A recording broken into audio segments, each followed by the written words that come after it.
ആൽബി, എന്താ Albi? Please lily. എന്താ പറ്റി? അറിയില്ല, എന്തോ.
എന്തു പറ്റി ലില്ലി?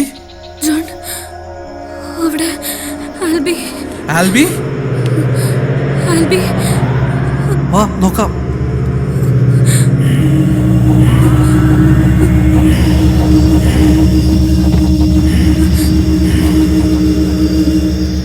ആൽബി, എന്തു പറ്റി?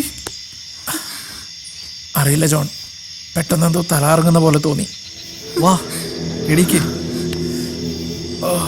പതുക്കെ. ആൽബി, പറ്റുന്നില്ല, കാലിന് ഭയങ്കര വേദന.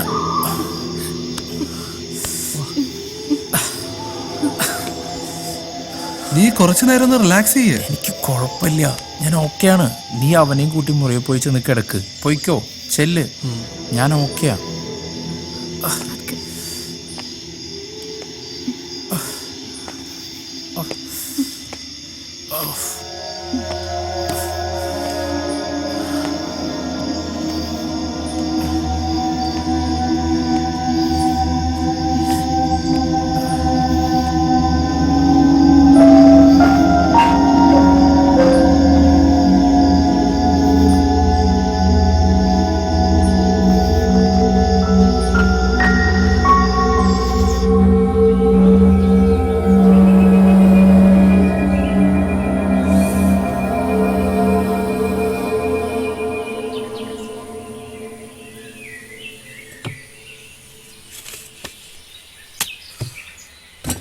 തല കറങ്ങിയെന്ന് ഞാൻ വെറുതെ പറഞ്ഞതാണ്. സത്യത്തിൽ ആരോ തള്ളിയിട്ട പോലെയാണ് എനിക്ക് തോന്നിയത്. പിന്നെ ആ സമയത്ത് വലിയ ടെൻഷനാക്കണ്ടെന്ന് കരുതിയാ ഞാൻ പറയാതിരുന്നത്. അതാ ഞാൻ പറഞ്ഞത്, നമുക്ക് അയാളെ ഒന്ന് പോയി കാണാം. ചിലപ്പോ ഒന്നുമില്ലായിരിക്കാം, എന്നാലും നമുക്ക് അവിടെ വരെ ഒന്ന് പോവാം. എനിക്കറിയാവുന്ന ആളാ.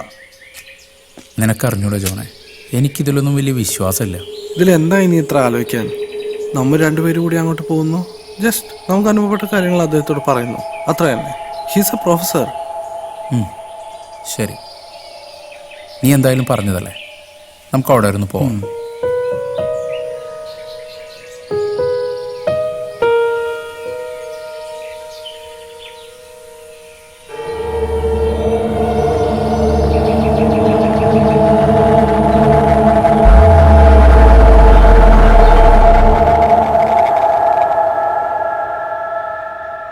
എന്താ മോന്റെ പേര്? ജിയോ ജോൺ. മിടുക്കൻ. മോനൊരു കാര്യം ചെയ്തു, ഇതുകൊണ്ട് പുറത്തു പോയി കളിച്ചോ.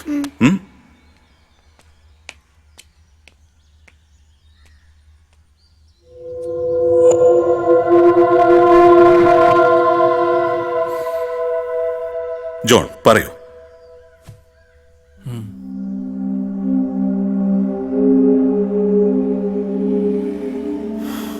സർ, എൻ്റെ പേര് ആൽബി, ആൽബർട്ട് ഡിക്കോസ്റ്റ.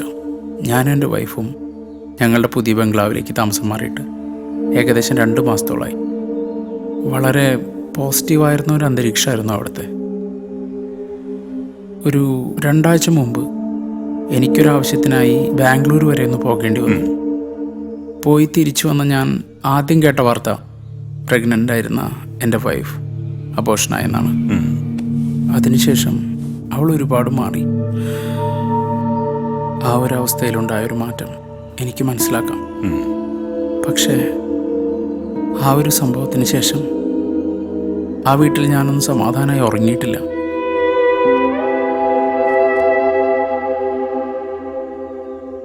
ലില്ലിയോടും എനിക്കെന്തോ ഒരകൽച്ച. ഞാനറിയാതെ എന്തൊക്കെയോ നടക്കുന്നുണ്ടെന്നൊരു തോന്നൽ. ടു ബി ഫ്രാങ്ക്, എനിക്കിതിലൊന്നും വലിയ വിശ്വാസമില്ലാത്തതാണ്. പിന്നെ ജോൺ പറഞ്ഞതുകൊണ്ടാണ് ഞാൻ സ്വന്തം കാര്യം വരുമ്പോഴാ നമ്മളിൽ പലരും വിശ്വാസികളാകുന്നത്.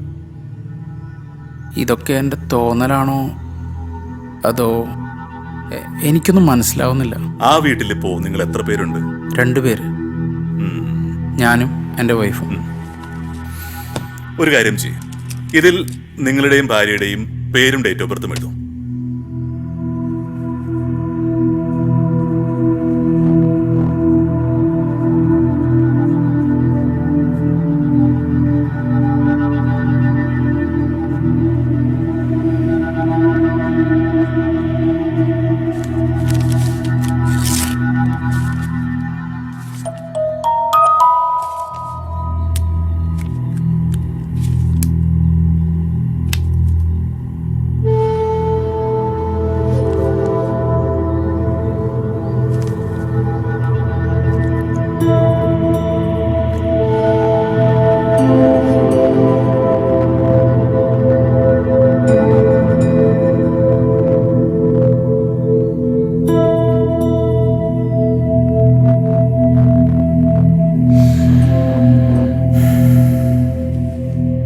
ആൽബർട്ട്, നിങ്ങളിപ്പോ 2 പേരല്ല ആ വീട്ടിലുള്ളത്, 3 പേരുണ്ട്. പക്ഷേ അതിൽ നിങ്ങളുടെ ഭാര്യയില്ല.